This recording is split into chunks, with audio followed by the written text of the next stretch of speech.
Oui, Seigneur, notre Dieu, nous te rendons grâce et nous te bénissons pour les louanges qui sont montées vers toi. Oui, nous croyons que, Seigneur, toi qui sièges au milieu des louanges, tu as agréé notre prière. Et nous te bénissons et nous te rendons grâce. Alors que nous nous préparons à écouter ta parole, nous demandons encore ta faveur sur chacun de nous et sur cette communauté. Révèle-toi à nous. Au nom de Jésus, nous te prions. Amen. Amen. Nous bénissons le Seigneur. Je demande au groupe musical de...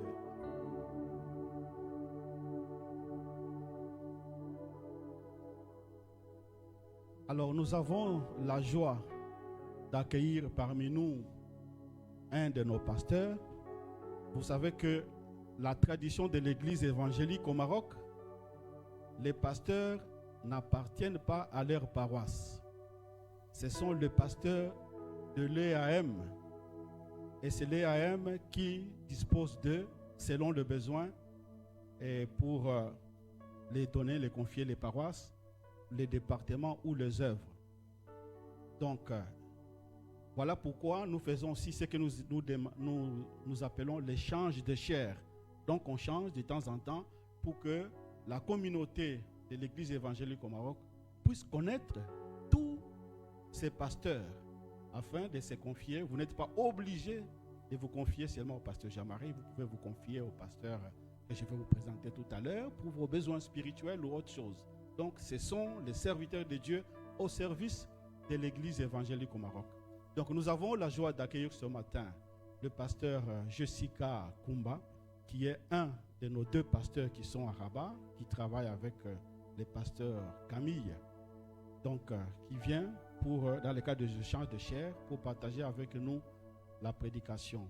L'objectif aussi est de faire qu'après les cultes, vous ayez le temps de parler avec lui. Vous avez besoin d'une prière, vous le demandez. Vous passez beaucoup plus de temps avec lui qu'avec... C'est ça l'objectif. On fait l'échange de chair pour que le pasteur soit connu. Et puis, avec leur charisme, peut-être il a les dons particuliers que moi je n'ai pas.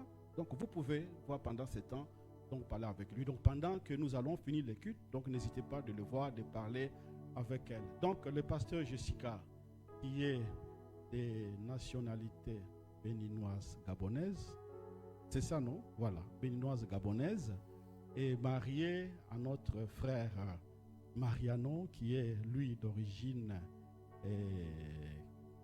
capverdienne, et ils ont un petit enfant qui s'appelle, appelez-moi, Nathanaël. Donc voilà, nous avons donc la joie de l'accueillir et que nous croyons que le Seigneur va nous parler par elle aujourd'hui. Donc nous l'accueillons avec nos acclamations. Que Dieu bénisse.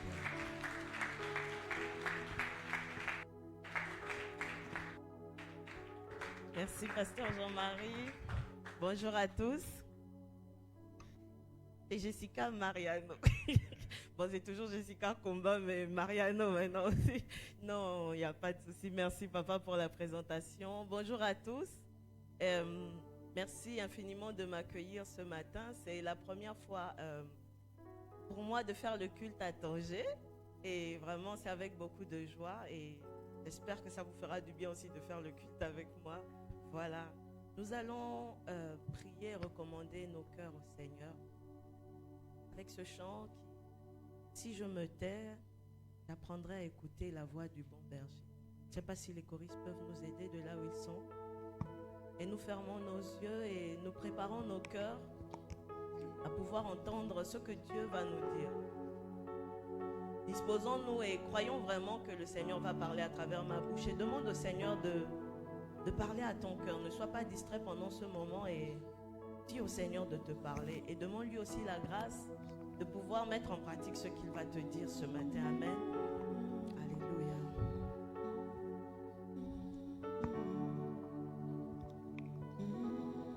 Si je me tais, si je me tais, oh j'apprendrai à écouter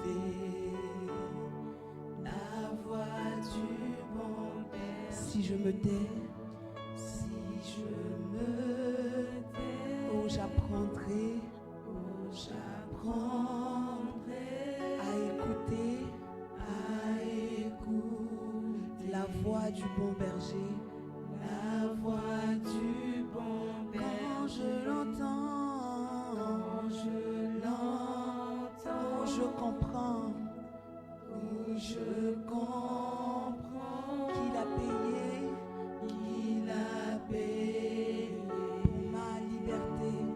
pour ma liberté. Quand je l'entends, Quand je l'entends, oui, je comprends qu'il a payé pour ma liberté. Quand je t'ouvre mon cœur, quand je t'ouvre mon cœur, je te vois, Seigneur. Quand je t'ouvre mon cœur, je t'entends me parler. Et ta joie dans mon cœur toujours demeure. Et ta vie à chaque heure coule comme un quand je t'ouvre mon cœur, Quand je t'ouvre mon cœur, je te vois, Seigneur. Quand je t'ouvre mon cœur, je t'entends me parler. Père Céleste, nous voici encore dans ta maison pour entendre ta parole. Et nous voulons disposer nos cœurs, ouvrir nos cœurs, afin que tu puisses y déposer ta parole. Seigneur, je prie que l'attention des uns et des autres soit focalisée sur toi et sur toi seul, et que chacun entende dans son cœur ce que tu veux lui dire. Et je prie que tu communiques aussi la grâce aux uns aux autres pour pouvoir mettre en pratique ce que tu veux qu'ils puissent faire par la grâce de Dieu, et que cette parole contribue à l'avancement de ton œuvre dans cette ville, dans cette paroisse. Que cette parole contribue à faire avancer ton œuvre et à vraiment faire grandir cette église et à l'emmener encore plus loin selon tes projets et ta volonté pour cette paroisse. Au nom de Jésus-Christ. Amen. Amen. Une fois de plus, que la grâce et la paix de notre Seigneur soient avec vous. Avant de pouvoir commencer, je veux vraiment encore remercier le patriarche, on l'appelle familièrement le patriarche, le pasteur Jean-Marie. Merci pour l'accueil, merci avec toute l'équipe pastorale et tout le CP de me permettre de prêcher à cette chaire de Tanger ce matin, et merci à toute l'église en tout cas pour ce privilège. Amen. Alors, il m'a été dit que le mois dans lequel vous êtes actuellement, le mois de mars, a pour thème Dieu au cœur de nos finances, n'est-ce pas? Et c'est un très beau thème parce que bien souvent, on ne parle pas beaucoup d'argent dans l'église. Et je bénis le Seigneur qui a inspiré ça, en tout cas au CP, en tout cas aux gens qui ont donné cette vision, ce thème-là pour le mois, pour nous permettre à Tanger et à l'église au niveau national. Ce qui est bien, c'est parce qu'on suit, nous tous, les messages de différentes paroisses, n'est-ce pas? Donc, ce message s'adresse ce matin à Tanger, mais ça va s'adresser aussi à l'église par rapport aux questions des finances. Amen. Alors, j'ai intitulé le thème de ce matin, « Être partenaire de Dieu sur la terre avec mes finances et mes biens ». Amen. Être partenaire de Dieu sur la terre avec mes finances et mes biens.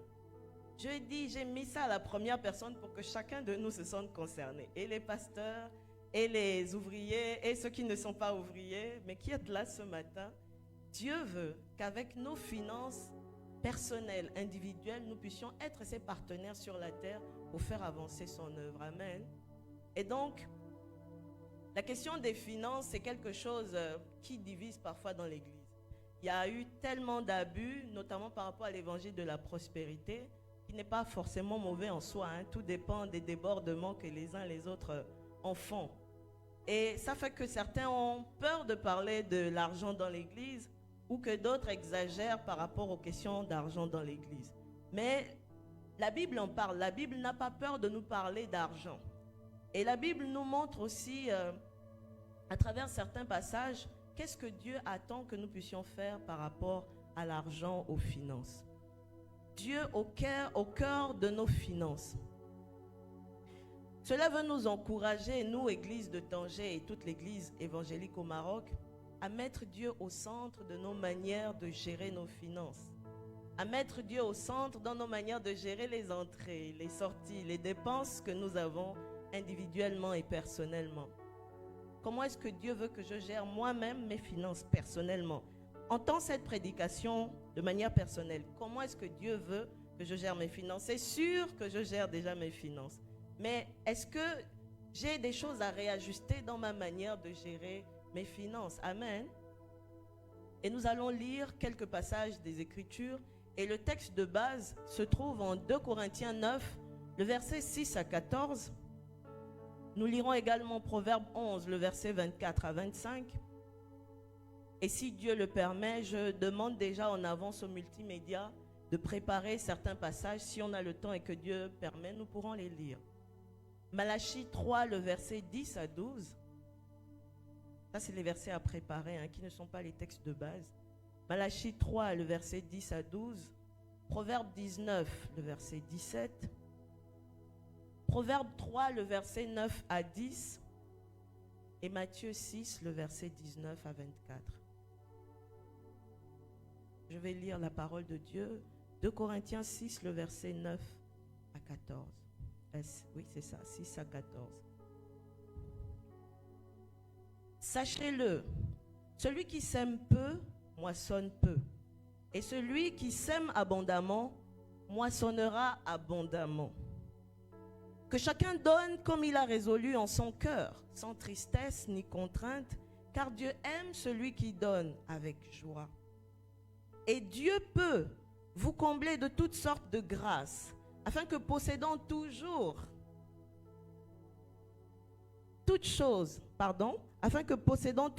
en toutes choses de quoi satisfaire à vos besoins, vous ayez encore en abondance pour toute bonne œuvre. Selon qu'il est écrit, il a fait des largesses, il a donné aux indigents sa justice, il a donné aux indigents. Sa justice subsiste à jamais. Celui qui fournit de la semence au semeur et du pain pour sa nourriture, vous fournira et vous multipliera la semence et il augmentera les fruits de votre justice. Vous serez de la sorte enrichis à tous égards pour toute espèce de libéralité qui par notre moyen feront offrir à Dieu des actions de grâce.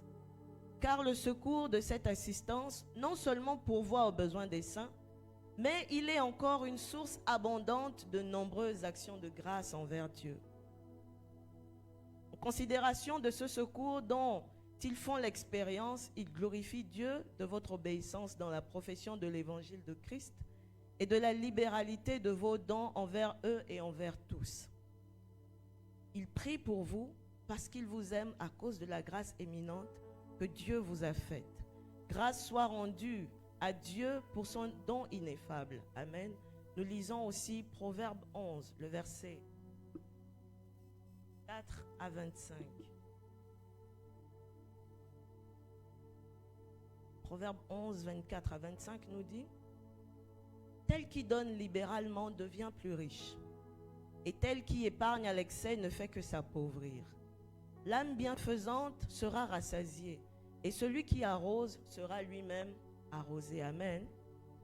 Donc dans ce premier texte de base que nous avons lu en 2 Corinthiens 9, le verset 6 à 14, commence par nous dire: sachez-le, n'est-ce pas? Sachez-le que celui qui sème peu moissonnera peu, celui qui sème abondamment récoltera aussi abondamment, n'est-ce pas? Sachez-le. Au cas où vous ne le sauriez pas, ou vous ne le saviez peut-être pas, à partir de maintenant, Paul il s'adresse aux Corinthiens et ce matin à nous aussi, alors que nous actualisons ce passage. Sachez-le. Ayez cette connaissance-là à partir de maintenant et désormais. Et tenez désormais compte de cette connaissance-là par rapport au fait de moissonner. Tenez compte de cela dans votre manière de gérer vos finances. L'apôtre Paul nous dit que celui qui sème peu, nous devons savoir cela, moissonnera peu. Et celui qui sème abondamment, moissonnera aussi abondamment. C'est un principe. Et il faut savoir que même lorsque nous donnons à Dieu ou à notre prochain, sans forcément attendre quelque chose en retour, n'est-ce pas? Lorsque nous donnons pour l'œuvre de Dieu ou que nous donnons à notre prochain qui est dans le besoin ou pas forcément, lorsque nous faisons quelque chose sans attendre quelque chose en retour, de manière désintéressée, n'est-ce pas? Dieu voit cela comme une semence. Et nous devons apprendre à voir cela aussi comme une semence. Ne donnons pas pour avoir en retour, mais Dieu le compte comme une semence. Et il trouvera le moyen de pouvoir nous le rendre aussi à son tour. Amen. Amen. Il faut savoir cela. Et tout don que nous faisons, nous devons le faire de manière volontaire, librement, n'est-ce pas? Il dit donner avec libéralité, mais que chacun donne selon ce qu'il a résolu en son cœur, n'est-ce pas? Sans contrainte ni tristesse. Parce que quand il y a la contrainte ou la tristesse, les gens peuvent murmurer, n'est-ce pas? On dit donner, tu n'as pas, tu as l'impression qu'on demande à chaque fois, Oui, il y a un besoin. Mais si tu n'en as pas, ne te sens pas coupable en fait. Donne selon tes moyens et donne selon ce que tu as. Mais il faut résoudre en ton cœur de donner. Parce que si tu donnes juste pour donner, certes tu as donné, on comptabilise, on voit que ça a augmenté dans la somme que tout le monde a donnée. Mais en fait, pour Dieu, ça ne compte pas vraiment. Parce que tu l'as fait sans amour. Tu l'as fait sans que ce soit quelque chose qui vienne véritablement de ton cœur. Tu l'as fait avec tristesse. Et Dieu veut que nous puissions donner librement, sans contrainte et sans tristesse et sans murmure. Amen. Et Paul parle ici depuis le chapitre 8. On ne va pas le lire faute de temps, mais si vous pouvez le faire à la maison, ce serait bien. Depuis le chapitre 8 jusqu'au début du chapitre 9 et même la suite du chapitre 9, l'apôtre Paul parle des collectes qui sont faites par les églises pour pouvoir en fait récolter de l'argent et envoyer aux autres églises qui sont dans le besoin. Ça se pratiquait beaucoup pendant les églises du 1er siècle, notamment l'église de Jérusalem qui n'avait... D'ailleurs, vous êtes à Jérusalem ici. L'église de Jérusalem qui avait beaucoup de personnes, des indigents, des personnes qui avaient vraiment besoin des choses. Et donc, à chaque fois, ils demandaient aux autres églises sœurs de ne pas les oublier. C'est comme ça que l'église de Philippe, l'église de Macédoine, ils étaient vraiment connus pour leur libéralité.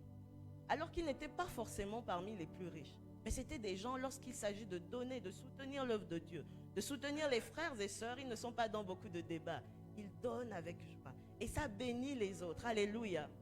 Ça bénit les autres et ça fait avancer l'œuvre de Dieu. Et c'est ce que le Seigneur attend de nous. Que nos mentalités soient renouvelées par rapport aux questions de finances dans l'Église et par rapport à nos propres vies. Alléluia. Donc, nous sommes encouragés à donner. On n'impose rien à personne. Mais il est important de donner pour l'œuvre de Dieu. Il est important de donner. On a cette information. On n'impose pas, mais c'est important de donner. Il faut donner. Est-ce que je parle à quelqu'un? Et quand on dit il faut donner, il ne faut pas se dire ce sont les autres qui vont donner. Même nous qui passons souvent les annonces ou les pasteurs, ce n'est pas que pour les autres, c'est pour nous tous. Alléluia. Il y a un pasteur qui nous partageait il n'y a pas très longtemps par rapport aux questions de collecte et tout ça. Il y avait une levée de fonds qui devait se faire dans une certaine église. Et puis, les gens sont passés avec le panier. Il y avait les pasteurs d'un côté. Et lorsqu'ils sont passés pour faire la collecte, ils ont dépassé les pasteurs. Peut-être c'était dans leur tête que, voilà, quand on dit la collecte, normalement c'est l'église. Et dans l'église, là, c'est les autres, ce n'est pas les pasteurs. Ils n'ont pas compris que nous tous, nous voulons bénir l'œuvre de Dieu et être bénis. Donc ça nous concerne, nous tous. Alléluia. Nous devons donner pour l'œuvre de Dieu. C'est important. L'église, l'œuvre de Dieu a besoin des finances. Sans l'argent, il y a une dimension que l'œuvre de Dieu ne peut pas atteindre. Ou alors ça va retarder. Ça va retarder parce que les gens sont trop dans les débats. Les gens sont trop dans les débats. Est-ce qu'on doit donner la dîme? Est-ce qu'on ne doit pas donner la dîme? Est-ce que? Mais le Seigneur a donné gratuitement. Pourquoi il faut ceci? Pourquoi il faut ceci? L'Église, dans son fonctionnement et même pour l'avancement de l'œuvre de Dieu, a besoin d'argent. Alléluia. Et ce n'est pas diabolique que de pouvoir parler de l'argent. L'or et l'argent appartiennent à Dieu, n'est-ce pas?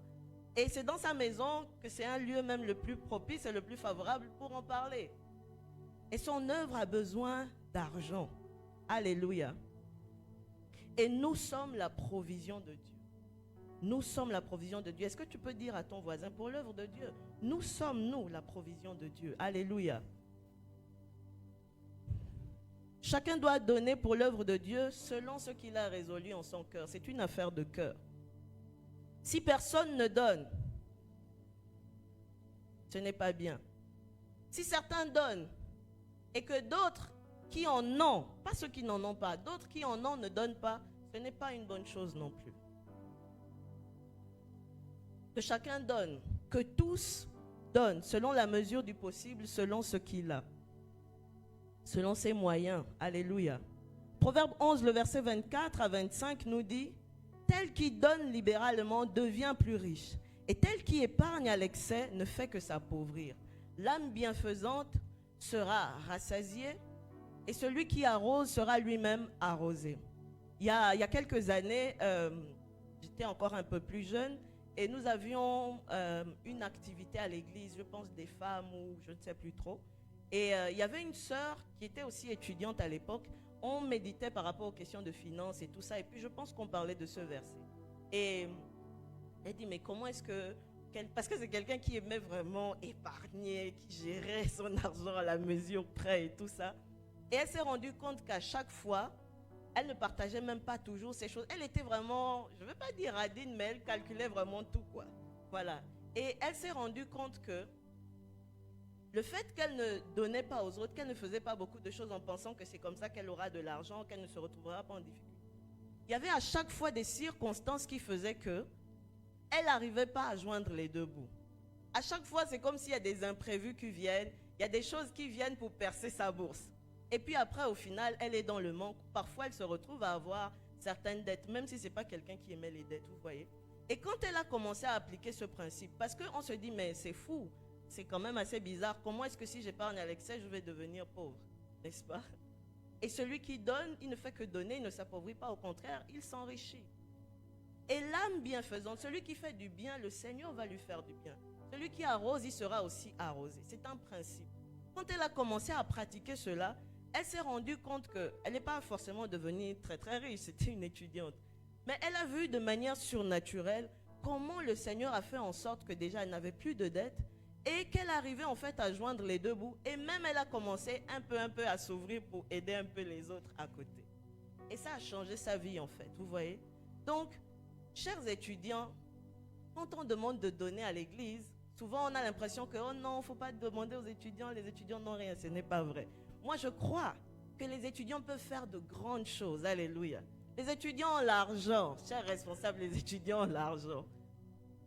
Et parfois, ils orientent leur argent selon là où leur cœur est, n'est-ce pas? On dit que là où est ton cœur, c'est là aussi qu'est ton trésor, n'est-ce pas? Parfois, on achète des chaussures très très chères avec la bourse de 750 500 là. Peut-être vous ne payez même pas vos dîmes. Ça, c'est une autre question, on va en parler. Vous achetez les vestes qui coûtent cher, vous achetez beaucoup de choses, c'est pour vous faire plaisir, c'est très bien. Mais lorsqu'il s'agit peut-être d'aider, lorsqu'il s'agit peut-être de donner ton offrande à l'église, c'est là où tu te mets la main dans la poche et puis tu balances. Il y a des pièces comme ça, mais tu cherches la pièce qui est la moins grosse, c'est-à-dire moins de 10 dirhams. Est-ce que Dieu mérite simplement les restes, les miettes, ce qui n'a pas de valeur? Est-ce que c'est comme ça que tu considères Dieu dans ta tête? Est-ce que je parle à quelqu'un? Si nous n'apprenons pas à donner quand nous n'avons pas forcément beaucoup, quand nous en aurons beaucoup, on aura du mal à donner davantage. Et nous devons apprendre à donner au Seigneur. Si nous donnons déjà, nous devons apprendre à mieux donner au Seigneur. Alléluia. Les étudiants, Dieu veut vous faire du bien. On parle de devenir partenaire de Dieu, n'est-ce pas, avec nos biens. Et vous pouvez, pendant que vous êtes étudiant maintenant, il y a certainement déjà aussi des jeunes travailleurs ici, je ne sais pas. Mais devenir partenaire de Dieu avec vos finances. Alléluia. L'œuvre de Dieu a besoin de vos finances d'étudiants.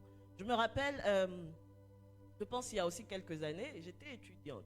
Il y a un papa ivoirien qui était venu dans l'église où j'étais à l'époque. Et puis il travaillait pour les choses des Gédéons. Pour pouvoir, voilà... que les gens, en fait, ils parlaient de ça aux gens et tout ça. Et donc, on peut devenir partenaire en donnant une certaine somme volontaire pour permettre à ce que les gens dans les hôpitaux, les gens dans les écoles et partout puissent pouvoir avoir une Bible en fait.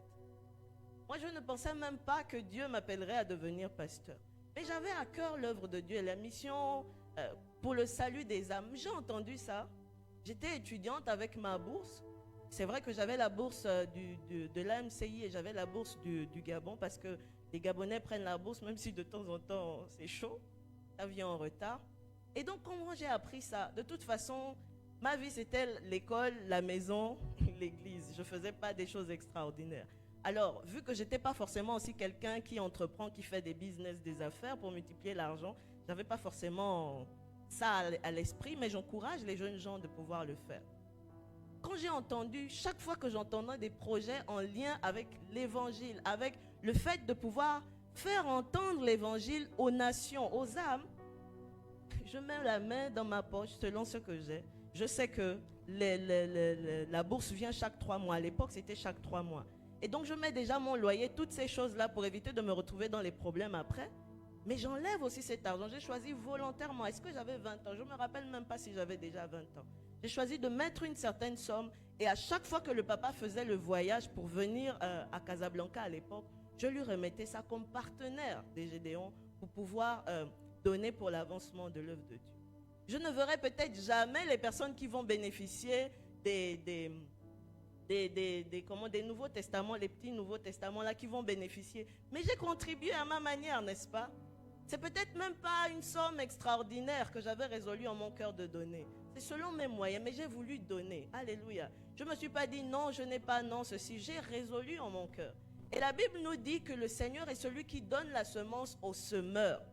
Parfois, tu n'en as pas forcément. Mais si tu as à cœur de semer, je vous ai dit que tout ce que nous faisons, Dieu le voit comme une semence, n'est-ce pas? Si tu as à cœur de semer, le Seigneur va te donner la semence dont tu as besoin pour pouvoir semer. Alléluia. Est-ce que je parle à quelqu'un? Vous avez l'air, je ne sais pas trop le mot pour vous. Vous êtes concentré, en même temps j'ai l'impression que vous réfléchissez dans vos têtes. Mais c'est tant mieux d'ailleurs. Donc nous devons, en tant que jeunes, en tant que personnes âgées, même quand nous avons la charge des familles et de toutes ces choses, nous devons penser à l'œuvre de Dieu dans nos cœurs, selon les moyens que nous avons. Et le Seigneur se souviendra de nous. Alléluia. Je vous assure que j'ai passé souvent des moments très difficiles à cause des retards de ma bourse. Mais très rarement j'ai eu à emprunter pour m'endetter. J'ai vu comment de manière surnaturelle, le Seigneur a pris soin de moi. Et je pense quelque part que c'est parce que j'avais à cœur les intérêts de son royaume avec mes petites finances. Alléluia. On n'aime pas souvent toujours dire que c'est parce qu'on donne, Dieu va nous bénir, etc. Dieu nous bénit qu'on donne ou qu'on ne donne pas, n'est-ce pas? Même les radins, etc., qui sont riches, qui ne donnent rien au Seigneur, c'est Dieu qui les bénit, qui leur donne ce qu'ils ont, n'est-ce pas? Mais il y a une grâce plus excellente et des bénédictions particulières que Dieu donne à ceux qui ont compris le principe de donner, qui ne sont pas trop dans les débats. Oh, pourquoi il faut donner? Dès qu'il s'agit de l'argent, là, c'est là où tu commences à débattre, surtout par rapport à l'œuvre de Dieu. Pourquoi? Les débats ne nous emmènent pas quelque part. Débattons, réfléchissons, mais après donnons. Que les débats ne ferment pas notre cœur et nos mains pour pouvoir donner à Dieu, pour pouvoir donner pour l'avancement de l'œuvre de Dieu. Alléluia. Tout ce que nous avons dans l'église aujourd'hui a besoin d'argent. Alléluia. Est-ce qu'on est ensemble? Dieu a besoin de tes finances. Dieu a besoin de mes finances. Quand quelqu'un donne beaucoup à Dieu et aux autres, Dieu ne permettra jamais qu'il soit dans le manque. Dieu le bénira davantage parce qu'il est déjà lui-même quelqu'un qui bénit les autres. Dieu le rend riche pour qu'il continue à faire du bien par sa libéralité. Et par contre, celui qui calcule tout de manière exagérée, sans penser aux autres, celui qui veut seulement amasser ou épargner à l'excès. Le problème n'est pas d'épargner. Il dit celui qui épargne à l'excès. Le problème n'est pas d'épargner parce que si tu n'épargnes pas, tu n'es pas sage. N'est-ce pas? L'épargne, c'est pour l'avenir, pour les moments qui pourraient être difficiles. C'est important. Si tu n'épargnes pas, tu n'es pas sage. Tu dois pouvoir vivre selon tes moyens, même si c'est peu, trouver le moyen d'épargner quelque chose. Nous, on dit, celui qui épargne à l'excès, il cherche à emmagasiner. Il y a des gens qui sont morts. Au lieu d'aller à l'hôpital, Ils ne sont pas allés à l'hôpital. Quand ils sont morts, on a découvert qu'il y avait de l'argent sous leur lit. Et qu'ils avaient beaucoup d'argent que même d'autres ne peuvent pas avoir. Vous voyez à quel point le fait d'avoir de l'argent ne fait pas forcément de nous des personnes riches. On peut avoir suffisamment d'argent et avoir quand même une mentalité de pauvreté. On a beaucoup de personnes qui sont pauvres. Oh, Seigneur, si tu me donnes l'argent, je vais faire ceci. On te donne l'argent, beaucoup d'argent tombe dans tes mains. Et puis, c'est fini comme ça, tu as dilapidé. Pourquoi? Parce que tu n'as pas une mentalité de richesse. Tu n'as pas une mentalité de prospérité. Tu as une mentalité de pauvreté. Et quelqu'un peut avoir moins, mais il sait comment dispatcher son argent. Alléluia. Et 2 Corinthiens 9 que nous avons lu nous dit que celui qui sème peu moissonne peu, celui qui sème beaucoup moissonne beaucoup, n'est-ce pas? Que chacun donne selon ce qu'il a résolu en son cœur, etc. Dieu aime celui qui donne avec joie et de bon cœur. Et puis après, on nous dit que Dieu peut, et d'ailleurs Dieu veut, que nous puissions en avoir pour nous-mêmes, suffisamment pour nos besoins. Ça ne fait pas plaisir à Dieu quand nous sommes dans le manque, n'est-ce pas? Donc même dans la gestion pour aider les autres, machin, pensez d'abord aussi à vous-même, n'est-ce pas? C'est ça la sagesse. Dieu veut que nous puissions en avoir pour nous-mêmes, pour satisfaire à tous nos besoins, et que nous en ayons encore en abondance pour toute bonne œuvre, n'est-ce pas? Et il continue par la suite pour parler, toutes ces bonnes œuvres-là, c'est par rapport à la libéralité. Alléluia. Donc, quand tu as tes finances, quand tu mets Dieu au cœur de tes finances, il y a toi, il y a Dieu, il y a ton prochain. Il doit entrer en ligne de compte dans ta manière de gérer tes finances. Et Dieu veut qu'on soit dans l'abondance. Alléluia. Dieu est celui qui bénit. Dieu est celui qui donne aussi la sagesse pour gérer les ressources qui viennent dans nos mains. Alléluia. Pour que nous en ayons suffisamment, mais pour que nous en ayons aussi pour les autres, que nous en ayons encore pour nous-mêmes pour épargner, et que nous puissions aussi ne pas oublier l'œuvre de Dieu. Bien-aimé, si tu avais l'habitude de donner seulement 10 dirhams, 2 dirhams, 5 dirhams, revois ta manière de donner à Dieu dans l'église. Tu n'as jamais atteint peut-être 50 dirhams dans ta manière de donner. Peut-être parce que tu n'as pas. Mais pour d'autres, ce n'est pas que tu n'as pas. C'est juste que tu ne sais pas donner mieux à Dieu. Il faut avoir... Vous savez, David, on voulait lui offrir un champ, lui donner des trucs pour pouvoir offrir à Dieu. Il a dit non, non, non, non. Je ne donnerai pas à Dieu quelque chose qui ne me coûte pas. Quelque chose qui ne me coûte pas. Et donc, quand tu donnes à Dieu, tu dois voir que ce Dieu-là, il a de la valeur. Quelle est la place que Dieu a pour toi dans ton cœur? Tu ne tergiverses pas beaucoup pour acheter les chaussures de 400 dirhams. Je n'ai rien contre les chaussures de 400 dirhams. Si j'ai l'argent, je vais acheter si ça me plaît. Je n'ai rien contre ça en fait. Fais-toi plaisir, c'est ton argent. Il faut que tu en jouisses. Mais tu as du mal pour donner à Dieu. C'est toujours les miettes. Dieu n'est pas le Dieu des miettes. Alléluia. Il est la source de toutes nos ressources. Il faut comprendre que la Bible dit dans 1 Corinthiens 4, le verset 7, si je ne me trompe pas, qu'as-tu que tu n'aies reçu? Hein? Qu'est-ce que tu as que tu n'as pas reçu? C'est Dieu qui t'a donné tout ce que tu as, n'est-ce pas? Le travail ou la bourse que tu as, c'est Dieu qui t'a donné. La force qu'il t'a donnée pour aller à l'école, pour aller au travail, pour continuer à percevoir ta bourse. Tu l'as reçu de Dieu, hein? S'il coupe, c'est fini. L'argent que les parents te donnent, etc. Même ce que tu entreprends et qui produit. C'est Dieu qui bénit, qui te fait cela. C'est la source de toutes nos ressources. C'est la source de tous nos revenus. Alléluia. C'est la source de tous nos biens. Et c'est pour ça qu'en retour, nous devons lui donner aussi avec joie, avec reconnaissance. Alléluia. On nous dit dans Malachie 3, que nous allons lire, Malachie 3. Malachie 3, le verset 10 à 12 nous dit: apportez à la maison du trésor toutes les dîmes, afin qu'il y ait de la nourriture dans ma maison. Mettez-moi de sorte à l'épreuve, dit l'Éternel des armées, et vous verrez si je n'ouvre pas pour vous les écluses des cieux, si je ne répands pas sur vous la bénédiction en abondance. Pour vous, je menacerai celui qui dévore, les imprévus qui viennent, que l'ennemi envoie pour percer ta bourse à chaque fois. Dieu va menacer celui qui dévore pour nous, si nous apportons nos dîmes et nos offrandes. Et il ne vous détruira pas les fruits de la terre.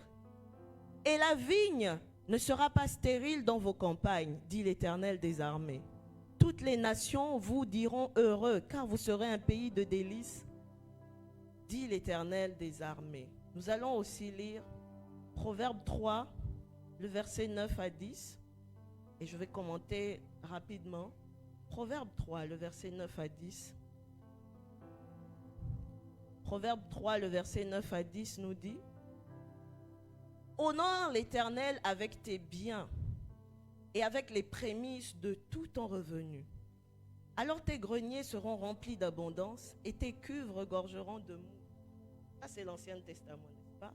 Nous allons en parler parce qu'il y a beaucoup de débats. Il y a les gens qui disent que dans la Nouvelle Alliance, on ne doit pas payer la dîme, etc. C'est beaucoup sur les réseaux, au cas où certains ne sauraient pas que ça existe comme débat. Il y en a qui disent qu'on n'a plus besoin de payer la dîme, n'est-ce pas? Et il y a d'autres églises aussi où on continue de payer la dîme et d'apporter nos offrandes dans la maison du Seigneur. Lisons pour le Nouveau Testament Matthieu 23, le verset 23. Matthieu 23, le verset 23.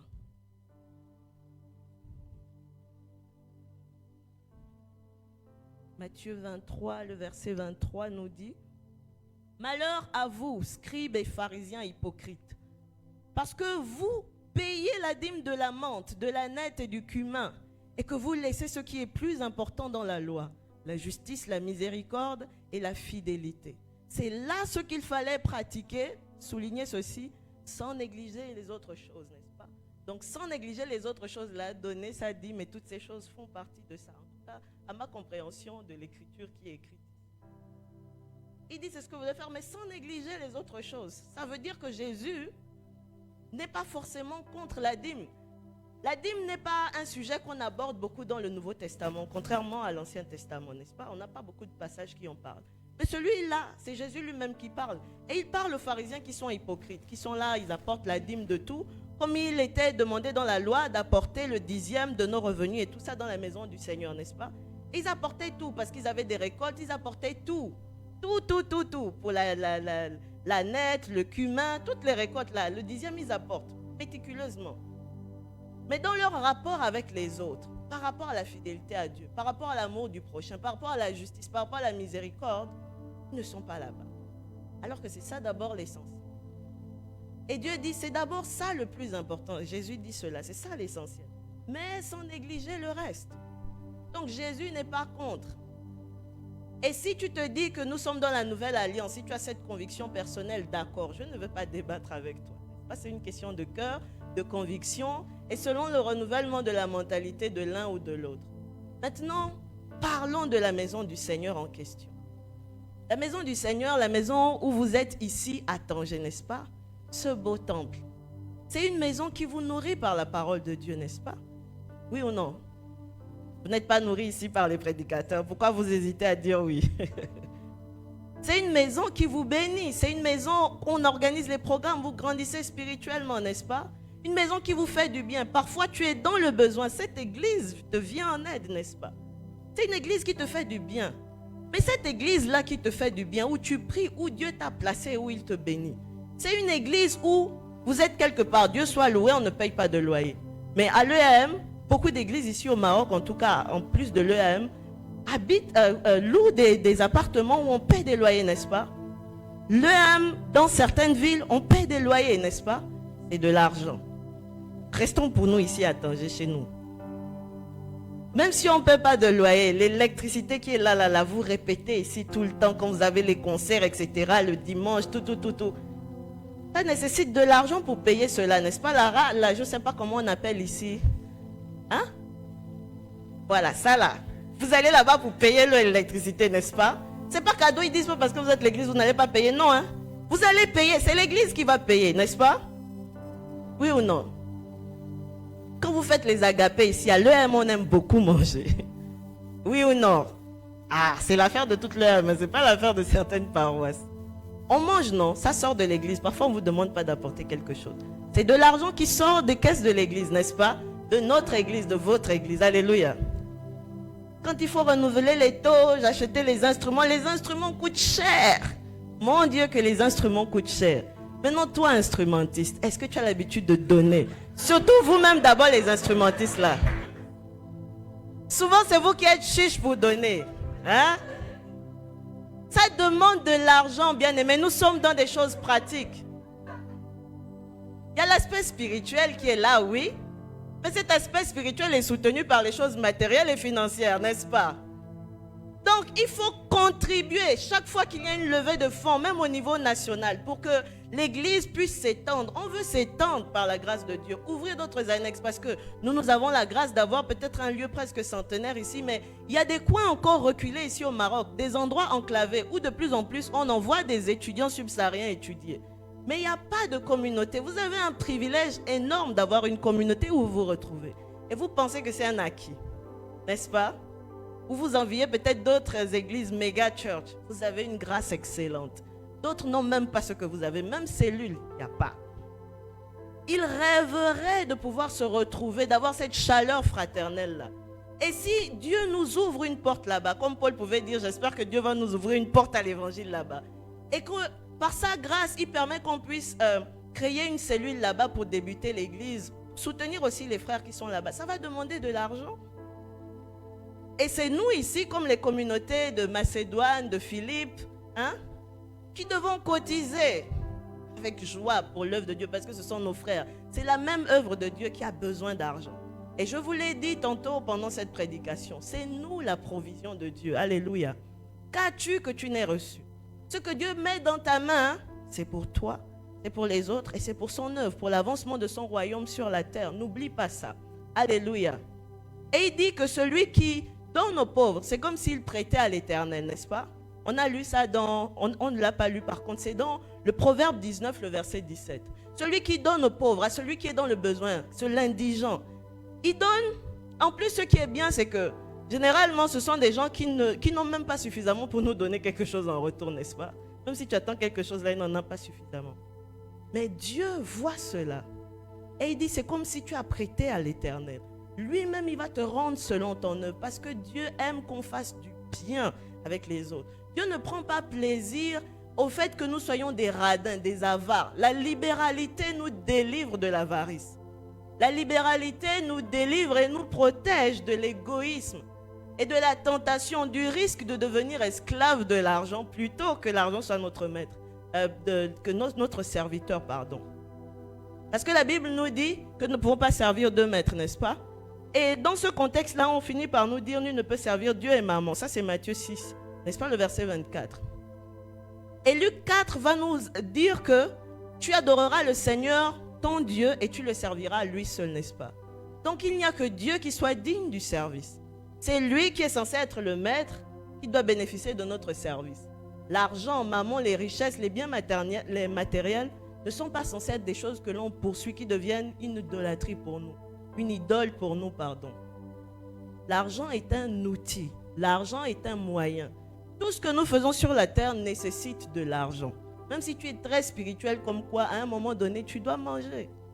Tu jeûnes du 1er au 31, mais à un moment dans l'année de 300 et quelques jours là, tu dois manger. Tu as besoin d'argent pour manger, n'est-ce pas?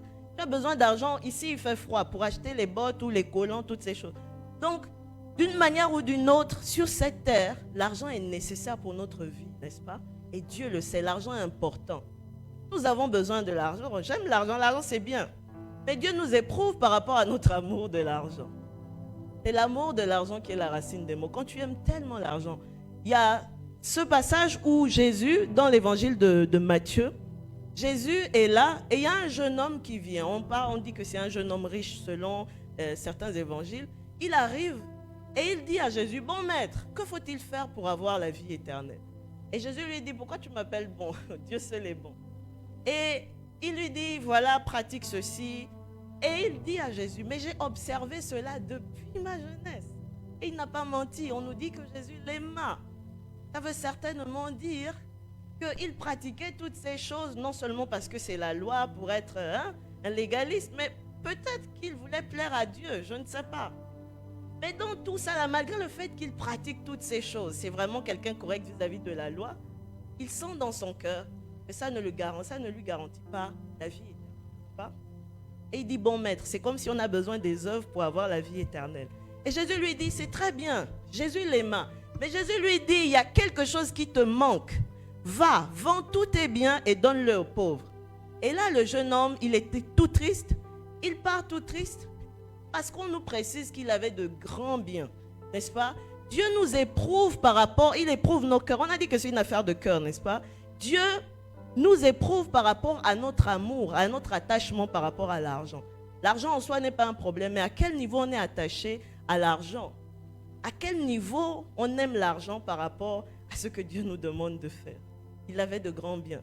Et donc, il n'a pas réussi, malgré sa bonne volonté, il n'a pas réussi à mettre Dieu au centre, au cœur de ses finances. Il devait obéir à Dieu, n'est-ce pas? La loi se résume à aimer Dieu, lui obéir, n'est-ce pas? Aimer notre prochain. Il n'a pas pu obéir à ce commandement par rapport à tout vendre, tout laisser. Pour donner aux pauvres, donc à son prochain. Il y a toujours cette dimension, à la fois verticale, horizontale. Il n'a pas pu le faire. Il n'a pas réussi à mettre Dieu au centre, au cœur de ses finances. Parce qu'il avait de grands biens. Peut-être qu'il avait hérité cela, il était jeune. Peut-être qu'il avait travaillé dur pour pouvoir avoir cela. Et il avait peur de se retrouver dans le manque, n'est-ce pas? Vous savez, donner à Dieu, c'est un acte de foi et de confiance à Dieu. C'est Dieu qui nous donne ce que nous avons. Nous pouvons être super intelligents, faire beaucoup d'affaires. Pourtant, il y a des gens qui font faillite malgré leur intelligence, leur calcul, n'est-ce pas? C'est Dieu qui fait grâce. Et tout ce que nous avons nous vient de Dieu. Tout ce que nous avons nous vient de Dieu. C'est pour ça que nous ne devons pas avoir peur de donner à Dieu. Dieu prend soin de nous. Il connaît le nombre des cheveux de nos têtes. Je me dis, mais moi, j'ai commencé à perdre beaucoup de cheveux. On a dit que les pasteurs de l'EM deviennent chauves. Bon, moi, je ne suis pas un homme.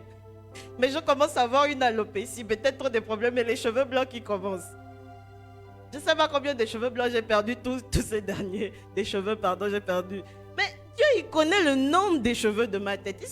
Il se préoccupe de ces détails qui, pour moi, même ne... À combien plus forte raison ta vie? Il nourrit les oiseaux. À combien plus forte raison, toi, un être humain à son image? À combien plus forte raison, toi, son fils, sa fille, qui se confie en lui? Apprenons à donner. C'est un acte de foi. C'est un acte d'amour. C'est l'amour qui répond à l'amour. Alléluia. Tu donnes parce que tu aimes Dieu. Tu donnes aussi dans un esprit de reconnaissance. C'est parce que Dieu m'a donné que j'enlève seulement 1/10 pour lui donner. Ça fait quoi? Donc quand je prends, je mets ça dans ma tête. Ça ne m'appartient pas. C'est pour Dieu. C'est pour son œuvre. Le loyer, ça ne m'appartient pas. Telle chose, ça ne m'appartient pas. C'est ce qui reste là maintenant que j'essaie de gérer. Dès que l'argent vient dans ma main, c'est comme ça qu'on doit commencer à réfléchir. Est-ce que je parle à quelqu'un? Si tu ne donnais pas ta dîme, je t'encourage à la donner. À la donner pas seulement comme c'est une loi ou quoi que ce soit, mais en signe de reconnaissance et de main d'association pour faire avancer l'œuvre de Dieu. Parce que c'est nous la provision de Dieu. Je bénis le Seigneur pour les partenaires de l'Église, n'est-ce pas? On nous parle beaucoup des partenaires, on ne les connaît même pas tous. On a la grâce parfois au synode de voir quelques représentants de ces partenaires. N'est-ce pas? Mais la plupart d'entre eux ne nous connaissent pas vraiment. Al-Mwafaka, on a étudié et il y a des gens qui nous donnent la bourse, des gens comme nous qui n'en veulent pas l'argent pour étudier. On nous envoie, mais ils mettent de l'argent de côté. Ils font peut-être des collectes ou bien ils décident volontairement pour l'évangile, pour que des gens soient formés pour l'avancement de l'œuvre de Dieu. On va faire ceci. Et chaque mois, ils enlèvent ça dans leur budget pour envoyer à quelqu'un qu'ils ne vont peut-être jamais voir de leurs yeux, n'est-ce pas? Ça m'a toujours touché. Ça me touche beaucoup de voir des gens qui ne nous connaissent pas, mais le faire de bon cœur et de manière fidèle, par amour pour Dieu et pour l'Église et le royaume de Dieu. Des gens qui n'auront peut-être jamais l'occasion d'entendre mes remerciements par rapport aux dons qu'ils ont faits, dont j'ai bénéficié, n'est-ce pas? Des gens avec qui on n'aura peut-être jamais l'occasion de se croiser, mais ils l'ont fait pour Dieu. Et vous savez, j'ai la grâce d'être formé pour servir le Seigneur. Et il y a certainement des gens qui vont être bénis, sauvés, gagnés à Christ à travers mon ministère. Mais ça tombe aussi, Dieu compte ça aussi sur leur tête. Parce qu'ils ont contribué à ce que toutes ces choses se fassent. Alléluia. Est-ce que je parle à quelqu'un? Est-ce que Dieu parle à quelqu'un? Apprends à mieux donner. Le Seigneur ne mérite pas les restes. Le Seigneur mérite ce qu'il y a de plus excellent. Mais il faut résoudre en ton cœur de donner. Quand tu prépares ton offrande le dimanche, tu sais qu'il y aura une offrande le dimanche. Pourquoi c'est pendant les offrandes que tu cherches? Et quand tu cherches là, tu vas au fond pour donner seulement les petites pièces. Il y a un montant que tu n'as jamais dépassé. Je l'ai déjà dit, n'est-ce pas? Apprends à donner mieux au Seigneur. Prépare ton offrande à la maison. Dis au Seigneur, quand tu prépares ton cœur pour recevoir la parole, pour servir lorsque tu es programmé, prépare aussi ton offrande en semaine. Ça montre à quel point tu tiens à cet aspect-là dans ta relation par rapport aux finances vis-à-vis de Dieu. Est-ce que je parle à quelqu'un? Prépare ton offrande à la maison, selon ce que tu as.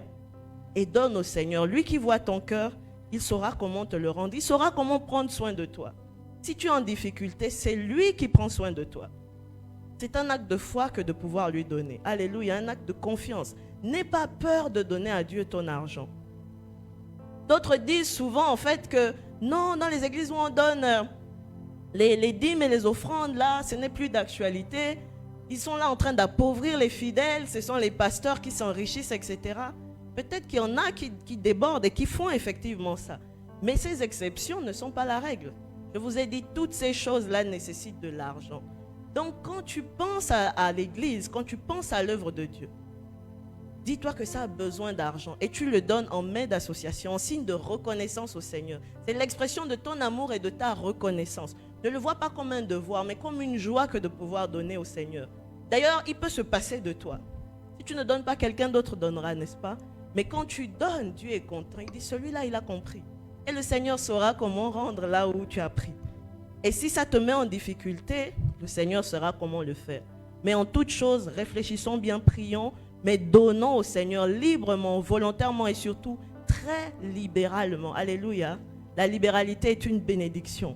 On a besoin de plus en plus de chrétiens qui sont libéraux, qui ont la grâce de la générosité.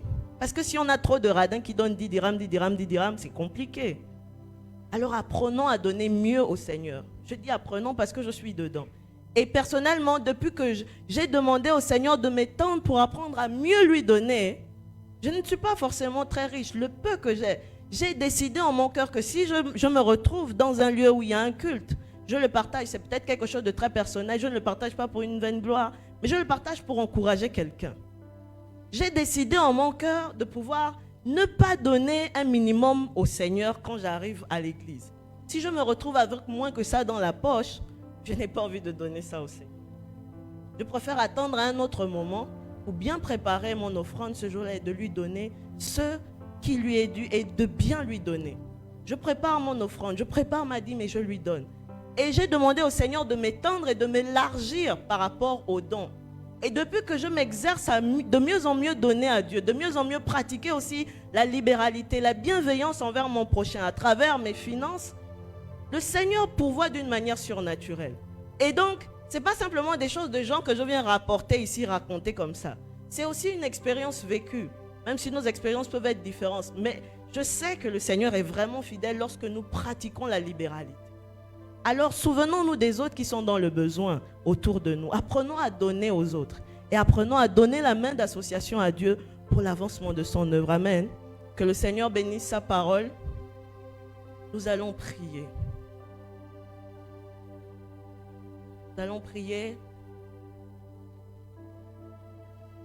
J'ai dit beaucoup de choses. Le Seigneur a dit beaucoup de choses et chacun, je l'espère, a reçu sa part. Là où le Seigneur t'a parlé, peut-être que tu ne donnes pas souvent ton offrande à l'église. Ou alors tu donnes mal. Peut-être que tu ne donnes pas souvent même ta dîme à l'église. Ou tu calcules beaucoup. Tu as beaucoup de dettes de dîmes envers le Seigneur. Peut-être que tu calcules trop, tu épargnes beaucoup. Mais tu ne sais pas te souvenir de ton frère qui est dans le besoin. Même quand tu n'as pas suffisamment, quand tu n'en as pas beaucoup, Dieu veut se servir de toi. Comme il s'est servi de la femme, de la veuve de Sarepta qui n'avait presque rien. Il l'a utilisé pour bénir de manière surnaturelle le prophète qui était en difficulté. Dieu peut se servir de toi avec ce que tu vois comme peu. Alors ne néglige pas ce qui est dans ta main et apprends à mieux donner au Seigneur. Alléluia. Je prie que cette prédication emmène l'église de Tanger à mieux donner au Seigneur. Quand on fait les offrandes, on récolte quelque chose de plus excellent, dimanche après dimanche, pour la gloire et l'avancement de l'œuvre de Dieu. Prions le Seigneur, parle au Seigneur pendant ce moment. Excellent Père de grâce, nous te remercions pour ta parole qui nous invite à te mettre au cœur de nos finances. Merci pour ta parole qui nous invite, qui nous encourage à te donner de bon cœur, en ayant pris des résolutions dans nos cœurs, mais de le faire volontairement et avec joie. Là où nous t'avons donné dans le passé avec beaucoup de tristesse, de grincement de dents, de murmures, de débats, te demandons pardon. Là où nous t'avons mal donné dans le passé, à partir de ce jour, nous te demandons pardon et nous demandons la grâce. Il dit, sachez-le bien, ceux qui sèment peu, moissonneront peu. Et ceux qui sèment abondamment, moissonneront abondamment. Je veux être quelqu'un qui sème abondamment pour moissonner abondamment, selon les biens que tu mets dans ma main. Prie, demande à Dieu que tu veux devenir un partenaire de Dieu sur la terre pour accomplir sa volonté à travers tes finances. Tu ne veux pas hésiter pour les questions de l'argent. Tu veux avoir un cœur détaché de l'argent. Tu veux considérer l'argent comme un serviteur, un outil, un moyen, et non pas comme quelque chose dont tu dois t'accaparer et qui finit finalement par s'accaparer de toi. Parle au Seigneur. Parle au Seigneur. Parle au Seigneur. Demande à Dieu la grâce d'être plus libéral, d'être rapide, pressé, d'être prompt à pouvoir te lever, à mettre ta main à la pâte, donner la main d'association à Dieu chaque fois qu'il y a une levée de fonds pour les besoins de l'Église. Que tu le fasses avec joie, avec empressement au nom de Jésus. Et que le Seigneur tienne cela sur ton compte. Parce que ça a un impact jusque dans la vie éternelle. Lorsque nous donnons la main d'association à Dieu avec nos finances sur la terre, il y a un impact jusque dans l'éternité. À cause des bénédictions, des personnes qui bénissent le Seigneur parce qu'ils bénéficient des dons qui viennent de nous. Le Seigneur nous utilise pour bénir ces personnes-là. Et ils bénissent le Seigneur. Ils rendent d'excellentes actions de grâce à Dieu à notre égard. Ils prient pour nous parce que nous avons été bons, bienveillants à leur égard, avec nos finances, avec nos biens. Alléluia, prie que le Seigneur t'élargisse. Si tu étais quelqu'un de radin, d'avare, de chiche avec ton argent, que le Seigneur t'élargisse, élargisse ton cœur, ta mentalité et t'aide à mieux lui donner. Alléluia. T'aide à mieux lui donner, t'aide à mieux lui donner, t'aide à mieux lui donner. Que le Seigneur t'accorde la grâce d'en avoir suffisamment pour tes propres besoins et d'en avoir encore en abondance pour toute bonne œuvre, en abondance pour épargner, pour donner, pour aider ton prochain de manière désintéressée sans attendre rien en retour. Le Seigneur lui-même, il saura comment te rendre cela. Parlons au Seigneur au nom de Jésus. Merci Seigneur.